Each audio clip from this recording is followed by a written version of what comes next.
Bank लॉकरमध्ये ग्राहक नेमके कोणते मौल्यवान दागिने किंवा वस्तू ठेवत आहे हे पाहण्याचा किंवा त्याची नोंद ठेवण्याचा बँकांना कोणताही अधिकार नाही, असे स्पष्ट प्रतिपादन केंद्रीय अर्थमंत्री निर्मला सीतारामन यांनी म्हटले आहे. लॉकरमध्ये काय आहे हे बँकांनी पाहणे हे बँकिंग नियमाचे उल्लंघन ठरेल, असंही सीतारामन यांनी सांगितले.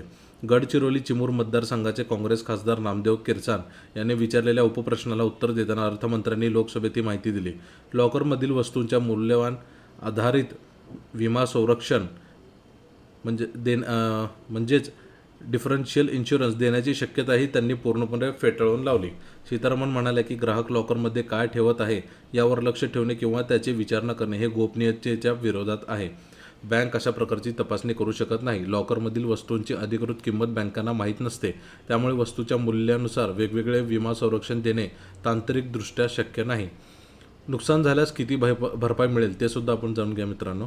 लॉकरमधील वस्तू चोरीला गेल्यास किंवा इतर कारणामुळे नुकसान झाल्यास भरपाईचा नियम स्पष्ट करताना सीतारामन यांनी पुढील प्रमाणे माहिती दिली. लॉकरमधील नुकसानीसाठी वार्षिक भाड्याच्या 100 पट इतकी रक्कम भरपाई म्हणून निश्चित करण्यात आली आहे.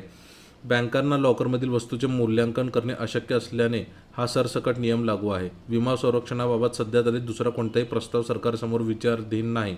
लॉकरची सुरक्षा ही बँकेची जबाबदारी असली तरी त्यातील गुपित मात्र सर्वस्वी ग्राहकाचीच असेल.